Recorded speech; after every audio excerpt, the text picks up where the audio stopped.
हाय दोस्तों, कैसे हैं। उम्मीद करता हूं कि आप सब ठीक होंगे।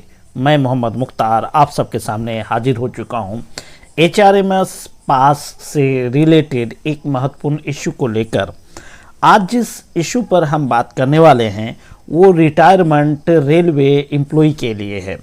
हम आप सब जानते हैं कि वर्तमान में रेलवे एम्प्लॉय HRMS से ही पास अप्लाई करता है, लेकिन रिटायरमेंट एम्प्लॉय के लिए भी ऑप्शन है कि यदि वह चाहे तो HRMS से पास ले सकता है।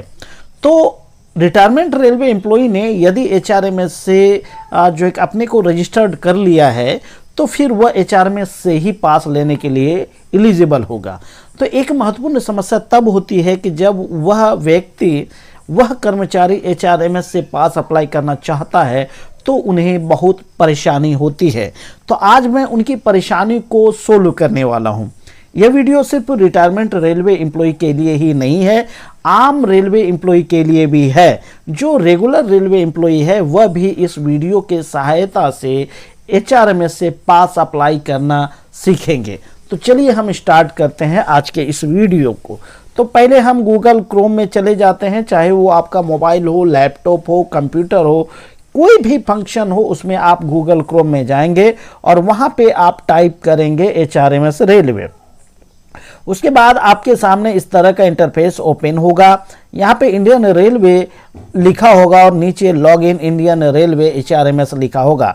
यहाँ पे आप क्लिक करेंगे तो इस तरह का आपके सामने डैशबोर्ड ओपन होगा। यहाँ पे देखिए ह्यूमन रिसोर्स मैनेजमेंट सिस्टम यानी HRMS का फुल फॉर्म यहाँ पे शो होगा और यहाँ पे आपके सामने एक ऑप्शन शो हो रहा होगा, लॉग इन लिखा है।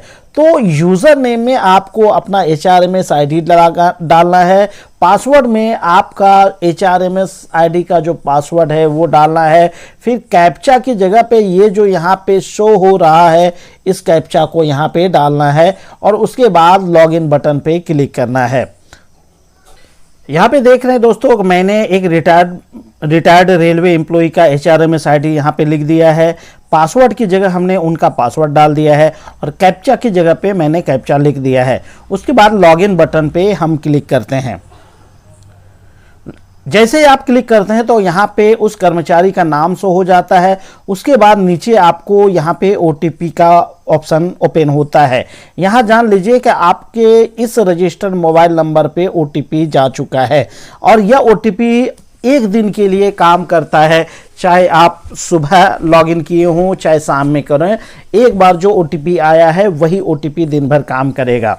एक स्थिति यह उत्पन्न होती है कि आपके मोबाइल पर जो OTP आया है वह मिस हो गया है या डिलीट हो गया है, तो वह OTP आप कैसे प्राप्त करेंगे।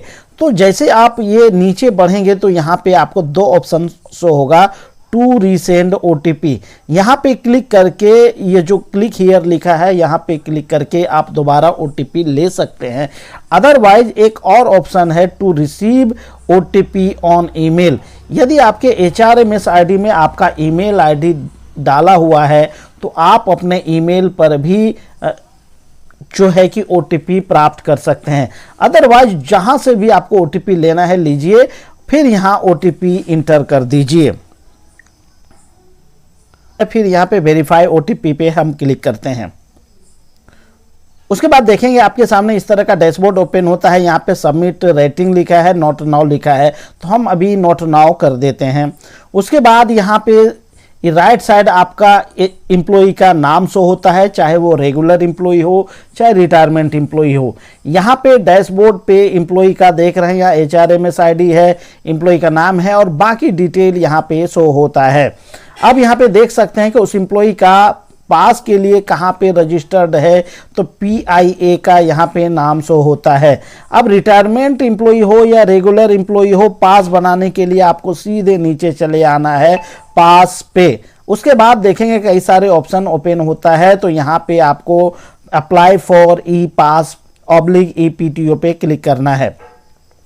जैसे हम क्लिक करते हैं तो आपके सामने इस तरह का कई सारा जो है कि ऑप्शन शो हो जाता है। अप्लाई पास /PTO, माई इश्यूड पास, यानी यहाँ पे पहले ऑप्शन पे आप पास अप्लाई कर सकते हैं और यहाँ दूसरे ऑप्शन पे माई इश्यूड पास वाले ऑप्शन पे आप अपना जो पास इशू किया हुआ है उसका आप देख सकते हैं, तीसरे पे एप्लीकेशन लिस्ट देख सकते हैं, चौथे पे इंटाइटलमेंट देख सकते हैं कि आप किस कैटेगरी में आते हैं, आपका पास किस किस कैटेगरी में जो है कि एलिजिबल है। अगला ऑप्शन एडिट डिटेल है, इसमें आप अपने फैमिली के बारे में जो भी डिटेल एडिट करना चाहते हैं यहाँ पे कर सकते हैं। वेरीफाई डिटेल पे जाके आप अपना जो है कि डिटेल को वेरीफाई कर सकते हैं। अब हम नीचे चले आते हैं। पास अप्लाई करने से पहले हम आपको बता दें कि रेड कलर में कुछ शो हो रहा होता है, इसको आप केयरफुली पढ़िए। यहाँ पे इंग्लिश और हिंदी दोनों में लिखा है। अब देखिए मैं हिंदी में पढ़ के बता देता हूँ। जनरेट बटन क्लिक करने पर पास ऑब्लिक पीटीओ आवेदन पास क्लर्क और पास जारी करने वाले प्राधिकारी को नहीं भेजा जाएगा और पास ऑब्लिक पीटीओ स्वचालित रूप से और तुरंत उत्पन्न हो जाएगा। कृपया आवेदन करने से पहले विवरण सावधानी पूर्वक भरें। तो इसका मतलब है कि कुछ समय पहले तक था कि एम्प्लॉई अपना पास आवेदन जैसे ही सबमिट करता था तो उसके पास डीलिंग क्लर्क के पास जाता था, फिर पास डीलिंग क्लर्क उसको आगे प्रोसेस करता था तो पास इशूइंग अथॉरिटी के पास जाता था। इस तरह लंबा प्रोसेस होता था, लेकिन एचआरएमएस ने अभी और अपग्रेड पोजीशन पे ला दिया है, जिससे एम्प्लॉई जैसे ही आवेदन क्लिक करेगा, सबमिट करेगा, उसका पास स्वतः जनरेट हो जाएगा। तो यहाँ पे आप समझ गए कि आप जैसे ही एप्लीकेशन सबमिट करेंगे आपका पास स्वयं सेल्फ जनरेट हो जाएगा। अब हम नीचे जाते हैं, चूंकि रिटायरमेंट एम्प्लॉई है तो यहाँ पे देखिए सिलेक्ट टाइप ऑफ पास पे यहाँ पे पोस्ट रिटायरमेंट कंपलसरी पास होगा, और यदि यह रेगुलर एम्प्लॉई होता तो यहाँ पे पीटीओ का भी ऑप्शन शो होता। यहाँ पे क्लिक करते हैं, लेकिन यहाँ पे शो नहीं हो रहा है, इसका मतलब इनको पीटीओ नहीं मिलेगा। अब आगे बढ़ते हैं। यहाँ पास ईयर का मतलब यहाँ पे 2023 शो हो रहा है तो 2023 का पास शो हो रहा है। इंटाइटल्ड पास का मतलब फुल सेट 2 पास इनको मिलेगा। अगर हाफ सेट लेना चाहे तो 4 हाफ सेट ले सकता है। उसके बाद मैनुअल एबेल्ड पासेज, अगर इन्होंने कोई मैनुअल पास एबेल किया है इस साल तो यहाँ पे शो होगा। अब हम आपको बता दें कि मैनुअल एबेल्ड पास अगर आपने लिया है तो आपके डीलिंग क्लर्क के द्वारा यह ऑप्शन भरा जाएगा, इसलिए यहाँ पे आपको ध्यान नहीं देना है। अब आप देखिए आप इंटाइटल हैं 2 फुल सेट और हाफ 4 सेट पास के लिए, तो आपका यहाँ पे अभी बैलेंस शो हो रहा है कि अवेलेबल इंक्लूडिंग अप्लाइड, मतलब आपके खाते में अभी 2 सेट फुल पास और हाफ सेट 4 पास शो होता है। अब हम यहाँ पे आपको क्लियरली बता दें कि आपके ऊपर यह डिपेंड करता है कि आपको हाफ सेट पास लेना है या फुल सेट पास लेना है। अगर आपको हाफ सेट पास लेना है तो इस वाले ऑप्शन पे क्लिक करेंगे, यदि फुल सेट पास लेना है तो इस वाले बटन पे आप क्लिक करेंगे। तो आपकी सुविधा के लिए हम बता दें कि अगर आप फुल सेट लेते हैं मतलब जाने का और आने का पास लेते हैं तो अप्लाई पे यहाँ 2 जो लिखा है फुल सेट है उस पर आप क्लिक कर लीजिए। यहाँ पे मैंने क्लिक किया है, उसके बाद देखेंगे इस तरह का इंटरफेस ओपन होता है। यहाँ एप्लीकेशन फॉर पास फॉर, यहाँ पे उस रिटायर्ड एम्प्लॉय का नाम शो होता है। उसके बाद यहाँ पे देखिए आपका पास क्लास शो होता है, class of pass second oblique sleeper pass यहाँ पे शो होता है। आदमी जिस कैटेगरी का होता है, जिस लेवल का होता है और उसका पास जिस कैटेगरी का है वो यहाँ पे शो होता है। इसलिए अब आपको समझने में आसानी होगी कि आप किस कैटेगरी का पास ले रहे हैं। एक ऑप्शन और शो होता है शो प्रीवियस एप्लीकेशंस, यहाँ पे आप अगर पहले से कोई एप्लीकेशन सबमिट कर रखा है तो यहाँ पे आप क्लिक करके देख सकते हैं। अब यहाँ पे आपको कुछ नहीं करना है, ये सारा डिटेल आपका शो हो रहा है, इस पे आप कुछ नहीं करेंगे। हम सीधे स्क्रॉल करके नीचे चले आएंगे। अब यहाँ पे देखिए स्टेशन फ्रॉम में लिखा है, यानी आउटवर्ड जर्नी डिटेल्स आपको यहीं पे भरना है। स्टेशन फ्रॉम में आप कहाँ से पास लेना चाहते हैं, स्टेशन 2 पे आप कहां तक पास लेना चाहते हैं वो यहां पे करेंगे। हम एक उदाहरण से आपको समझाना चाहते हैं। सपोज स्टेशन फ्रॉम का है मतलब जैसे आप मैनुअल पास में लेते थे फ्रॉम और टू भरते थे, वही चीजें यहां पे आप भरिए। हम उदाहरण के लिए एक स्टेशन चूज करते हैं। यहां पे हमने कोलकाता हावड़ा सर्च कर लिया है। आप चाहे पूरा नाम लिखिए या उसका कोड लिखिए, यहाँ पे आ जाएगा।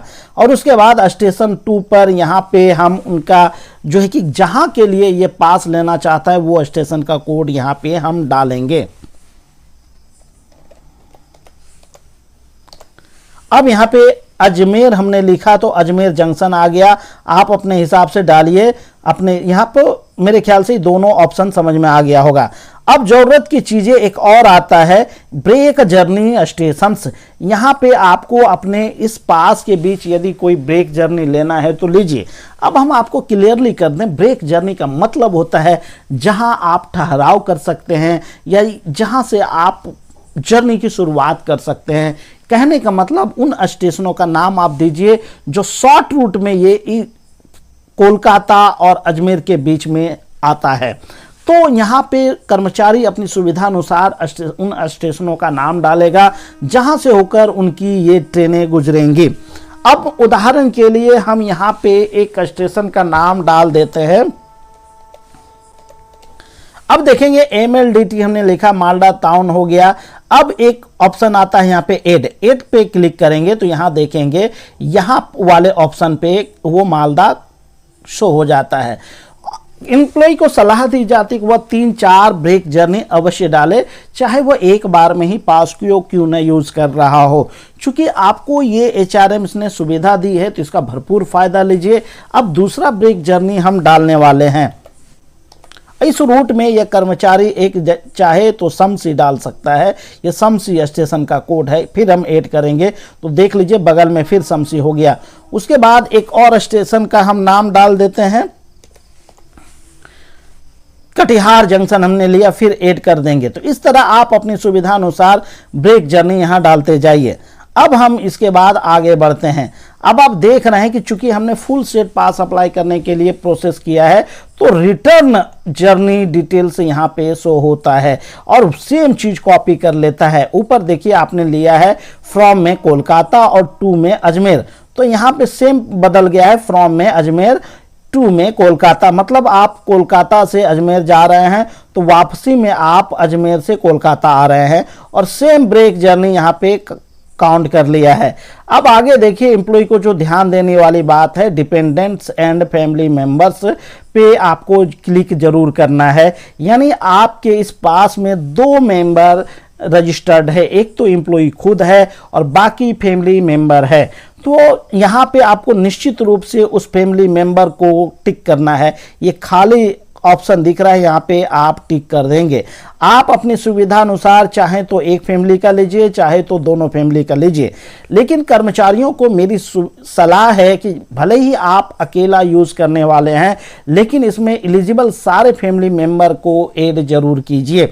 यानी मेरा कहने का मतलब है जो भी फैमिली मेंबर है सबका टिक कर दीजिए, भले ही आप अकेला जा रहे हैं। इसका फायदा यह है कि यदि आप अकेला जा रहे हैं तो कोई दिक्कत नहीं है, लेकिन यदि आप एक एम्प्लॉय का पास बनाते हैं तो उसमें दूसरा एम्प्लॉय आप ऐड नहीं कर पाएंगे।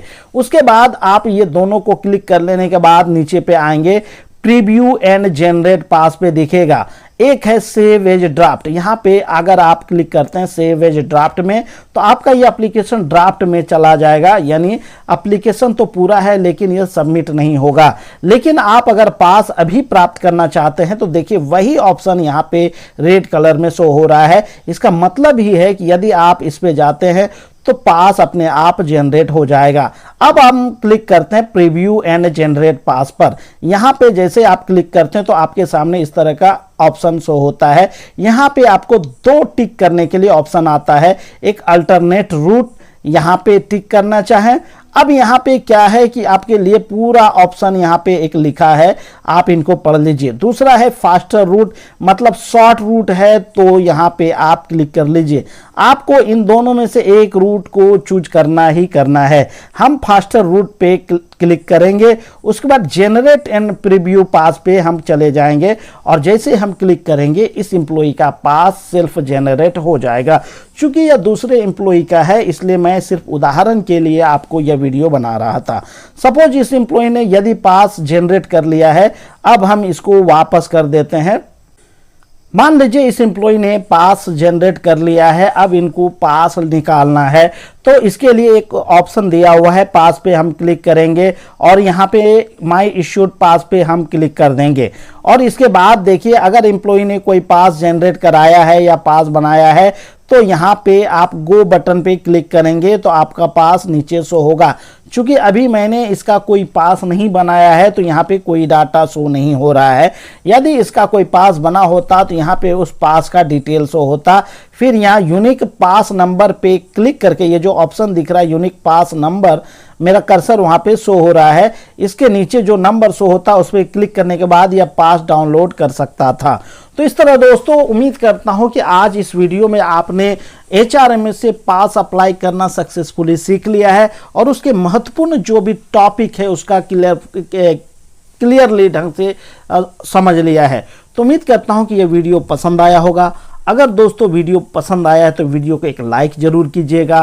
पहली बार चैनल पर पधारे हैं तो चैनल को सब्सक्राइब जरूर कीजिएगा और हाँ, दोस्तों में से जमकर शेयर कीजिएगा ताकि इस बात की जानकारी सारे कर्मचारियों के पास आसानी से पहुंच जाए। तो चलिए मिलते हैं किसी अन्य वीडियो में, तब तक के लिए खुश रहिए, आबाद रहिए, जिंदगी में मस्त रहिए। Thank you. जय हिंद, जय भारत।